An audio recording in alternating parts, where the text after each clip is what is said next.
Abraham mengambil pula seorang istri, namanya Ketura.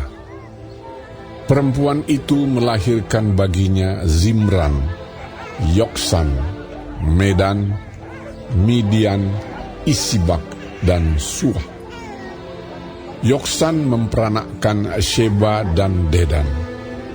Keturunan Dedan ialah orang Asyur, orang Letus, dan orang Leum. Anak-anak Midian ialah Eva, Efer, Henok, Abida, dan Eldaah. Itulah semuanya keturunan Ketura. Abraham memberikan segala harta miliknya kepada Ishak, tetapi kepada anak-anaknya yang diperolehnya dari gundik-gundiknya, ia memberikan pemberian. Kemudian ia menyuruh mereka, masih pada waktu ia hidup, meninggalkan Ishak, anaknya, dan pergi ke sebelah timur, ke tanah timur. Abraham mencapai umur 175 tahun, lalu ia meninggal. Ia mati pada waktu telah putih rambutnya, tua dan suntuk umur, maka ia dikumpulkan kepada kaum leluhurnya. Dan anak-anaknya, Ishak dan Ismail, menguburkan dia dalam gua Makpela, di padang Efron bin Zohar, orang Het itu, padang yang letaknya di sebelah timur Mamre, yang telah dibeli Abraham dari Bani Het. Di sanalah terkubur Abraham dan Sarah istrinya. Setelah Abraham mati, Allah memberkati Ishak, anaknya itu, dan Ishak diam dekat sumur Lahai Roi. Inilah keturunan Ismail, anak Abraham yang telah dilahirkan baginya oleh Hagar, perempuan Mesir, hamba Sarah itu. Inilah nama anak-anak Ismail disebutkan menurut urutan lahirnya: Nebayot, anak sulung Ismail, selanjutnya Kedar, Adbeel, Mibsam, Misima, Duma, Masa, Hadad, Tema, Yetur, Nafis, dan Ketma. Itulah anak-anak Ismail, dan itulah nama-nama mereka menurut kampung mereka dan menurut perkemahan mereka, 12 orang raja, masing-masing dengan sukunya. Umur Ismail ialah 137 tahun. Sesudah itu ia meninggal. Ia mati dan dikumpulkan kepada kaum leluhurnya. Mereka itu mendiami daerah dari Havila sampai Syur, yang letaknya di sebelah timur Mesir ke arah Asyur. Mereka menetap berhadapan dengan semua saudara mereka. Inilah riwayat keturunan Ishak, anak Abraham. Abraham memperanakkan Ishak, dan Ishak berumur 40 tahun ketika Ribka, anak Betuel, orang Aram dari Padan Aram, saudara perempuan Laban, orang Aram itu, diambilnya menjadi istrinya. Berdoalah Ishak kepada Tuhan untuk istrinya, sebab istrinya itu mandul. Tuhan mengabulkan doanya, sehingga Ribka istrinya itu mengandung. Tetapi anak-anaknya bertolak-tolakan di dalam rahimnya, dan ia berkata, "Jika demikian halnya, mengapa aku hidup?" Dan ia pergi meminta petunjuk kepada Tuhan. Firman Tuhan kepadanya, "Dua bangsa ada dalam kandunganmu, dan dua suku bangsa akan berpencar dari dalam rahimmu. Suku bangsa yang satu akan lebih kuat dari yang lain, dan anak yang tua akan menjadi hamba kepada anak yang muda. Setelah genap harinya untuk bersalin, memang anak kembar yang di dalam kandungannya. Keluarlah yang pertama, warnanya merah. Seluruh tubuhnya seperti jubah berbulu. Sebab itu ia dinamai Esau. Sesudah itu keluarlah adiknya. Tangannya memegang tumit Esau. Sebab itu ia dinamai Yakub. Ishak berumur 60 tahun pada waktu mereka lahir. Lalu bertambah besarlah kedua anak itu. Esau menjadi seorang yang pandai berburu, seorang yang suka tinggal di padang. Tetapi Yakub adalah seorang yang tenang, yang suka tinggal di kemah. Ishak sayang kepada Esau, sebab ia suka makan daging buruan. Tetapi Ribka kasih kepada Yakub. Pada suatu kali, Yakub sedang memasak sesuatu, lalu datanglah Esau dengan lelah dari padang. Kata Esau kepada Yakub, "Berikanlah kiranya aku menghirup sedikit dari yang merah-merah itu, karena aku lelah." Itulah sebabnya namanya disebutkan Edom. Tetapi kata Yakub, "Jualah dahulu kepadaku hak kesulunganmu." Sahut Esau, "Sebentar lagi aku akan mati. Apakah gunanya bagiku hak kesulungan itu?" Kata Yakub, "Bersumpahlah dahulu kepadaku." maka bersumpahlah ia kepada Yakub dan dijualnyalah hak kesulungannya kepadanya. Lalu Yakub memberikan roti dan masakan kacang merah itu kepada Esau. Ia makan dan minum, lalu berdiri dan pergi. Demikianlah Esau memandang ringan hak kesulungan itu.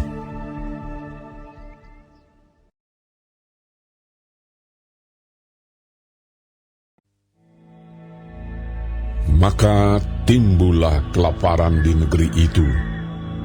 Ini bukan kelaparan yang pertama yang telah terjadi dalam zaman Abraham. Sebab itu Ishak pergi ke Gerar kepada Abimelek, raja orang Filistin. Lalu Tuhan menampakkan diri kepadanya serta berfirman, "Janganlah pergi ke Mesir, diamlah di negeri yang akan kukatakan kepadamu.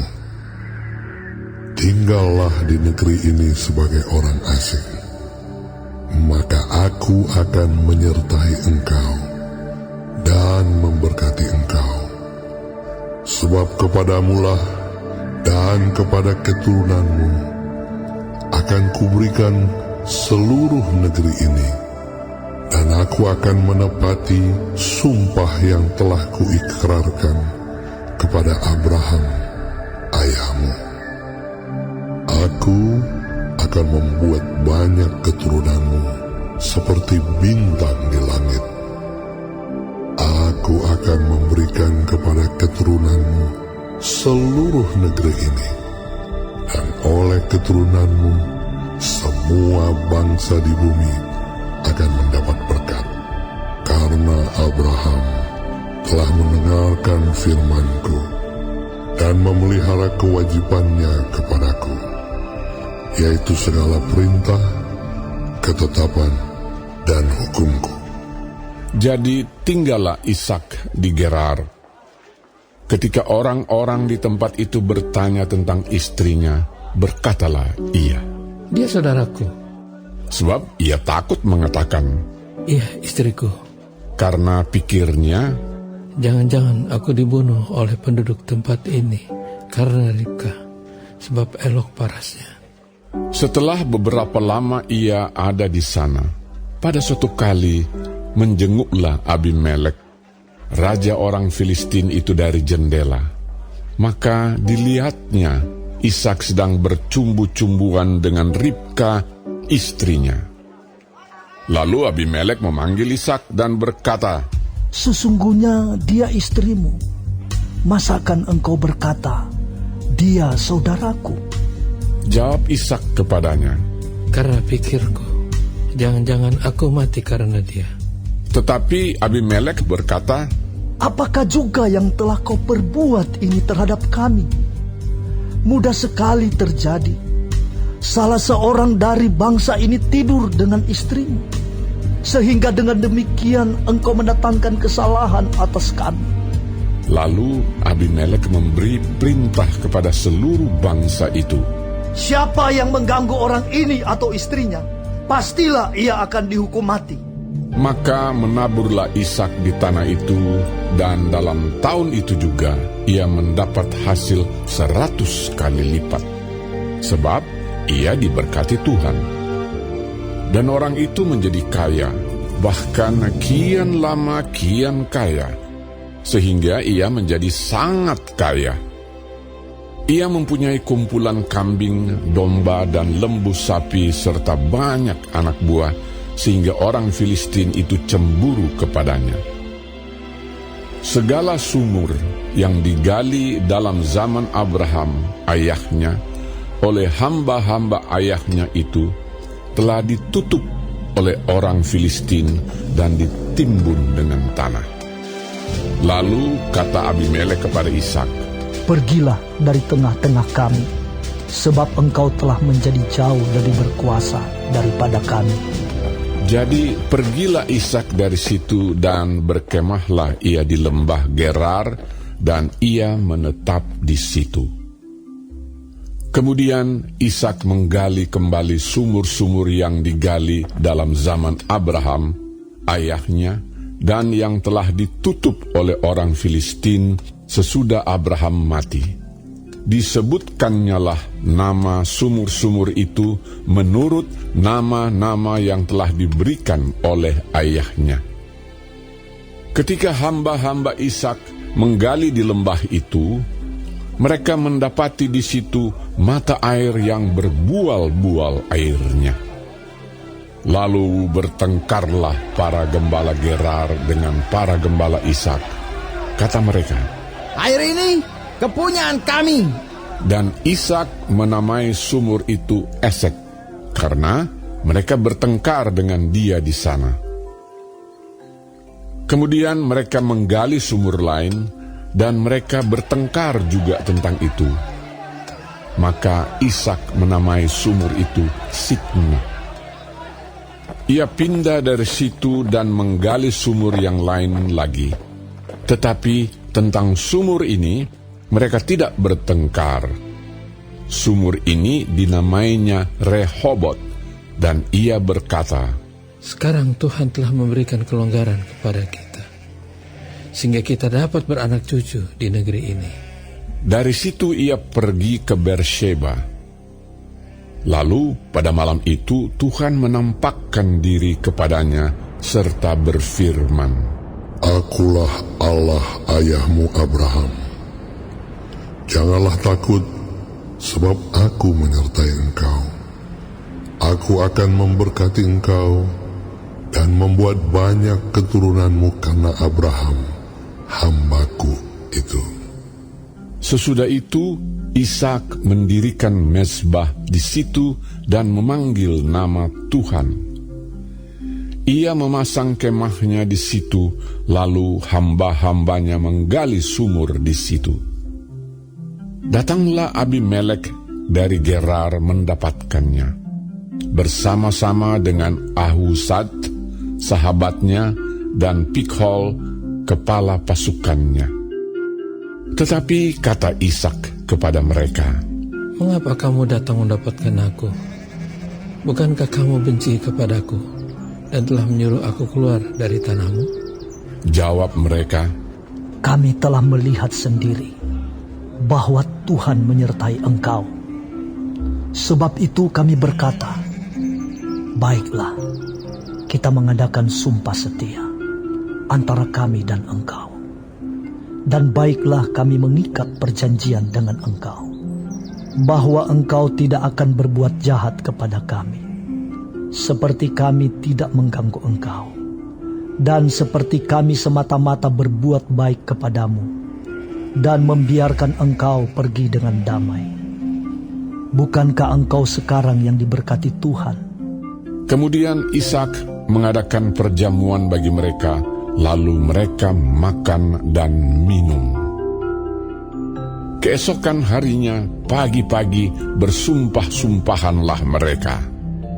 Kemudian Ishak melepas mereka, dan mereka meninggalkan dia dengan damai.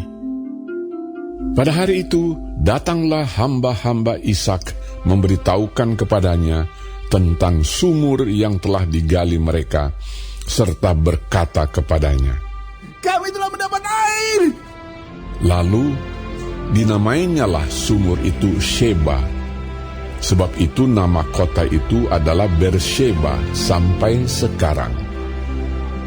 Ketika Esau telah berumur 40 tahun, ia mengambil Yudit, anak Beeri orang Het, dan Basmat, anak Elon orang Het, menjadi istrinya. Kedua perempuan itu menimbulkan kepedihan hati bagi Ishak dan bagi Ribka.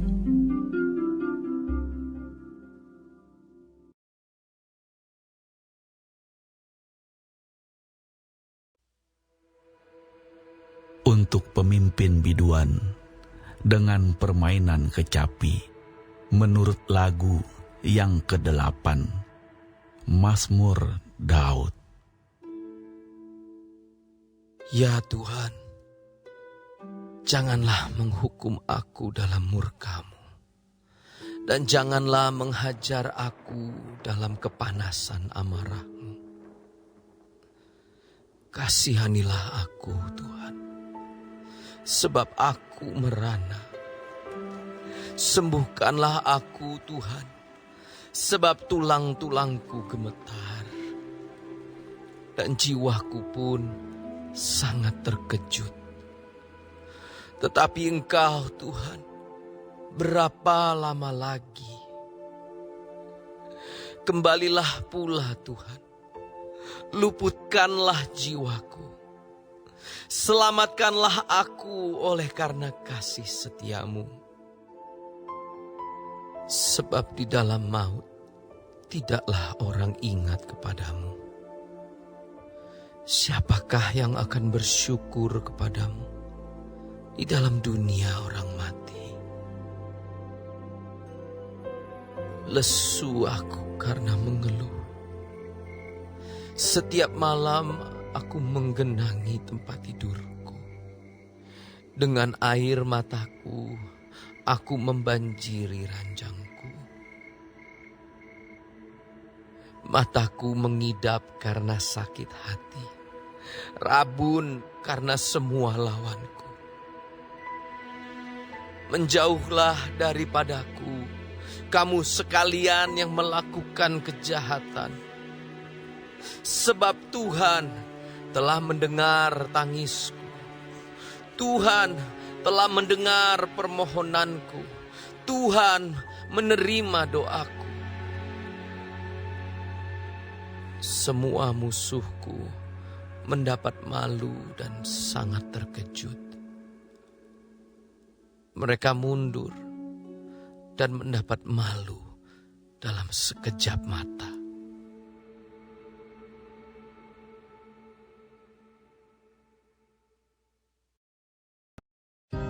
Kemudian daripada itu Tuhan menunjuk 70 murid yang lain. Lalu mengutus mereka berdua-dua mendahuluinya ke setiap kota dan tempat yang hendak dikunjunginya. Katanya kepada mereka, tuayan memang banyak, tetapi pekerja sedikit. Karena itu mintalah kepada Tuan yang empunya tuayan, supaya ia mengirimkan pekerja-pekerja untuk tuayan itu. Pergilah, sesungguhnya aku mengutus kamu seperti anak domba ke tengah-tengah serigala. Janganlah membawa pundi-pundi, atau bekal, atau kasut. Dan janganlah memberi salam kepada siapapun selama dalam perjalanan. Kalau kamu memasuki suatu rumah, katakanlah lebih dahulu, damai sejahtera bagi rumah ini. Dan jikalau di situ ada orang yang layak menerima damai sejahtera, maka salammu itu akan tinggal atasnya. Tetapi jika tidak, salammu itu kembali kepadamu. Tinggallah dalam rumah itu, makan dan minumlah apa yang diberikan orang kepadamu, sebab seorang pekerja patut mendapat upahnya. Janganlah berpindah-pindah rumah. Dan jikalau kamu masuk ke dalam sebuah kota dan kamu diterima di situ, makanlah apa yang dihidangkan kepadamu, dan sembuhkanlah orang-orang sakit yang ada di situ, dan katakanlah kepada mereka, kerajaan Allah sudah dekat padamu. Tetapi jikalau kamu masuk ke dalam sebuah kota dan kamu tidak diterima di situ, pergilah ke jalan-jalan raya kota itu dan serukanlah, juga debu kotamu yang melekat pada kaki kami kebaskan di depanmu. Tetapi ketahuilah ini, kerajaan Allah sudah dekat. Aku berkata kepadamu, pada hari itu, Sodom akan lebih ringan tanggungannya daripada kota itu. Celakalah engkau, Korazim. Celakalah engkau, Betsaida. Karena jika di Tirus dan di Sidon terjadi mujizat-mujizat yang telah terjadi di tengah-tengah kamu, sudah lama mereka bertobat dan berkabung. Akan tetapi pada waktu penghakiman, tanggungan Tirus dan Sidon akan lebih ringan daripada tanggunganmu. Dan engkau, Kapernaum, apakah engkau akan dinaikkan sampai ke langit? Tidak, engkau akan diturunkan sampai ke dunia orang mati. Barang siapa mendengarkan kamu, ia mendengarkan aku. Dan barang siapa menolak kamu, ia menolak aku. Dan barang siapa menolak aku, ia menolak Dia yang mengutus aku. Kemudian ke-70 murid itu kembali dengan gembira dan berkata, Tuhan, juga setan-setan takluk kepada kami demi nama-Mu. Lalu kata Yesus kepada mereka, Aku melihat iblis jatuh seperti kilat dari langit. Sesungguhnya, aku telah memberikan kuasa kepada kamu untuk menginjak ular dan kalajengking, dan kuasa untuk menahan kekuatan musuh, sehingga tidak ada yang akan membahayakan kamu. Namun demikian, janganlah bersukacita karena roh-roh itu takluk kepadamu, tetapi bersukacitalah karena namamu ada terdaftar di sorga. pada waktu itu juga bergembiralah Yesus dalam Roh Kudus dan berkata, Aku bersyukur kepadamu Bapa, Tuhan langit dan bumi, karena semuanya itu Engkau sembunyikan bagi orang bijak dan orang pandai, tetapi Engkau nyatakan kepada orang kecil. Ya Bapa, itulah yang berkenan kepadamu. Semua telah diserahkan kepadaku oleh Bapa-Ku, dan tidak ada seorang pun yang tahu siapakah anak selain Bapa, dan siapakah Bapa selain anak, dan orang yang kepadanya anak itu berkenan menyatakan hal itu. Sesudah itu berpalinglah Yesus kepada murid-muridnya tersendiri dan berkata, Berbahagialah mata yang melihat apa yang kamu lihat. Karena aku berkata kepada kamu, banyak nabi dan raja ingin melihat apa yang kamu lihat, tetapi tidak melihatnya, dan ingin mendengar apa yang kamu dengar, tetapi tidak mendengarnya. Pada suatu kali berdirilah seorang ahli Taurat untuk mencoba Yesus. Katanya, Guru, apa yang harus kuperbuat untuk memperoleh hidup yang kekal? Jawab Yesus kepadanya, Apa yang tertulis dalam hukum Taurat? Apa yang kau baca di sana? Jawab orang itu, Kasihilah Tuhan Allahmu dengan segenap hatimu, dan dengan segenap jiwamu, dan dengan segenap kekuatanmu, dan dengan segenap akal budimu, dan kasihilah sesamamu manusia seperti dirimu sendiri. Kata Yesus kepadanya, Jawabmu itu benar. Perbuatlah demikian, maka engkau akan hidup. Tetapi untuk membenarkan dirinya, orang itu berkata kepada Yesus, Dan siapakah sesamaku manusia? Jawab Yesus, Adalah seorang yang turun dari Yerusalem ke Yeriko. Ia jatuh ke tangan penyamun-penyamun yang bukan saja merampoknya habis-habisan, tetapi yang juga memukulnya, dan yang sesudah itu pergi meninggalkannya setengah mati. Kebetulan ada seorang imam turun melalui jalan itu.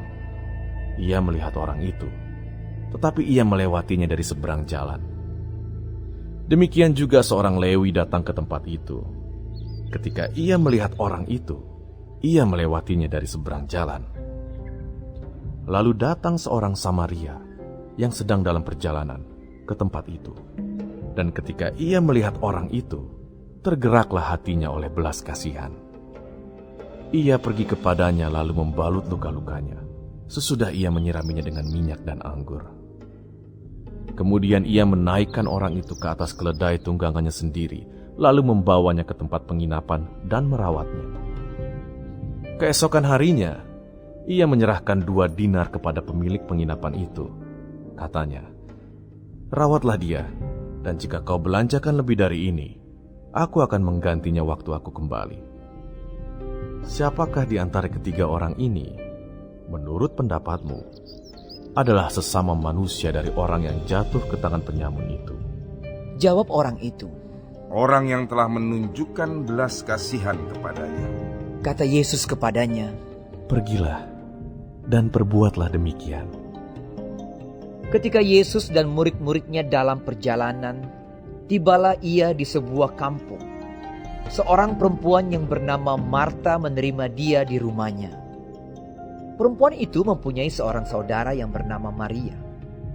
Maria ini duduk dekat kaki Tuhan dan terus mendengarkan perkataannya. Sedang Marta sibuk sekali melayani. Ia mendekati Yesus dan berkata, "Tuhan, tidakkah Engkau peduli bahwa saudaraku membiarkan aku melayani seorang diri? Suruhlah dia membantu aku." Tetapi Tuhan menjawabnya, "Marta, Marta, engkau khawatir dan menyusahkan diri dengan banyak perkara. Tetapi hanya satu saja yang perlu. Maria telah memilih bagian yang terbaik, yang tidak akan diambil daripadanya."